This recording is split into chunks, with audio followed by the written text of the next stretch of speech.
থাইল্যান্ডের মাছ চাষ হচ্ছে বাংলাদেশে।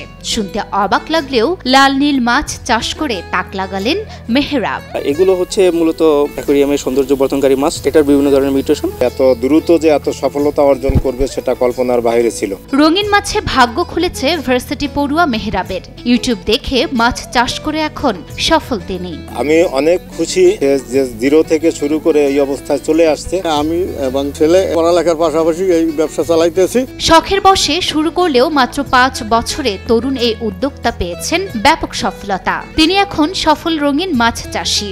বাহারি রঙের বিদেশি মাছের চাষাবাদে মাসে আয় করছেন লাখ টাকা। আস্তে আস্তে করে একটা ভালো অবস্থায় চলে আসছে। আমরা ইনশাল্লাহ বড় একটা ফার্মও উনি করেছে, সেখানে কয়েক লক্ষ টাকার মাছ সেল হয়। এখন ইনশাল্লাহ আমাদের প্রতি মাসে 2-3 লাখ টাকার মতো আমাদের এই হ্যাচারিতে মাছ সেল হচ্ছে। এক পিসের মাছ 400-500 টাকা বা এরকম, তবে মাছের কোয়ালিটি অনুযায়ী এটা আরো বেশি হয়। 3-4 হাজার টাকাও এক জোড়া মাছের দাম হয়। 2021 সালে বোনের বাসায় 2টি রঙিন মাছ দেখে এ প্রজাতির মাছ চাষের আগ্রহ পোষণ করেন মেহরাব। এরপরই শুরু হয় তার রঙিন মাছ চাষের চেষ্টা। আমি একবার আমার বোনের বাসায় বেড়াতে গিয়েছিলাম, তো তখন আমার দুলাভাই আর কি মাছ ইম্পোর্ট করেছিল। তো তখন আর কি ওনার 2টা মাছ ওনার বাসায় এনেছিল। তো সেখান থেকে আমি দেখলাম মাছ দুইটা। দেখার পর আমার মনে প্রশ্ন জাগলো যে আসলে এই মাছ যদি আমাদের থাইল্যান্ড থেকে ইম্পোর্ট করে আনতে হয়, তাহলে বাংলাদেশ থেকে কেন আমি উৎপাদন করতে পারবো না? থাইল্যান্ড এবং বাংলাদেশের ভৌগোলিক অবস্থা বিবেচনা করে মাছ চাষে পা বাড়ান মেহরাব। দুই দেশের ভৌগোলিক অবস্থা অনেকটাই সাদৃশ্য হওয়ায় যেন আশার আলো খুঁজে পান তিনি। থাইল্যান্ড আর বাংলাদেশের তাপমাত্রা,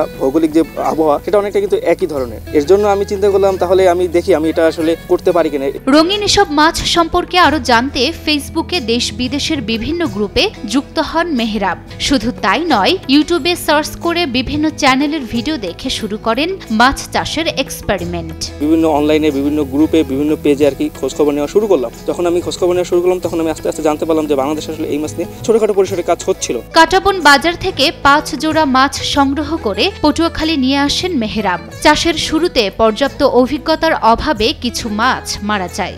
এতে কষ্ট পেলেও ভেঙে পড়েননি তিনি। রঙিন মাছের যে মার্কেট দোকানগুলো, সেগুলো কাটাবন, সেখান থেকে আমি কয়েকটা মাছ সংগ্রহ করে নিয়ে আসলাম। এটা নিয়ে আমি নিজের মতো কাজ করলাম। পরিবারের মতের বিরুদ্ধে গিয়ে বন্ধুদের থেকে টাকা ধার নিয়ে আবার কিনে আনেন গোটা কয়েক মাছ।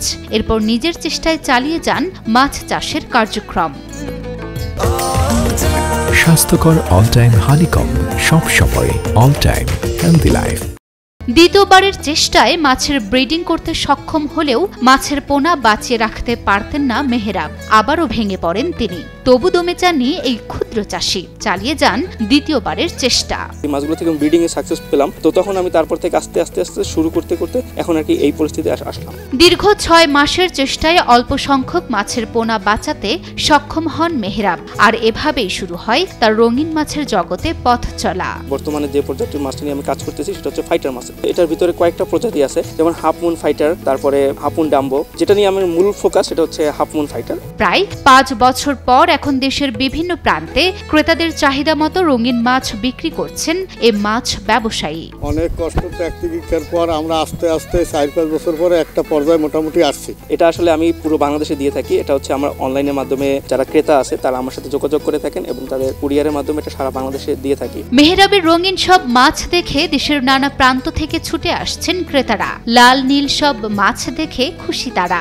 আমাদের এই পটুয়াখালীতে এই রঙিন মাছ চাষ হচ্ছে। আমাদের এই পটুয়াখালীতে কখনো আমি দেখিনি। আমরা দেখতে আসছি যে এত সুন্দর সুন্দর মাছ চাষ হচ্ছে। এত আমাদের পটুয়াখালীর জন্য খুব গর্ব। এটা বাইরেও চাষ হচ্ছে, বাইরেও দেশে অনেক ব্যবসায়ী আসছে মাছ নিতে।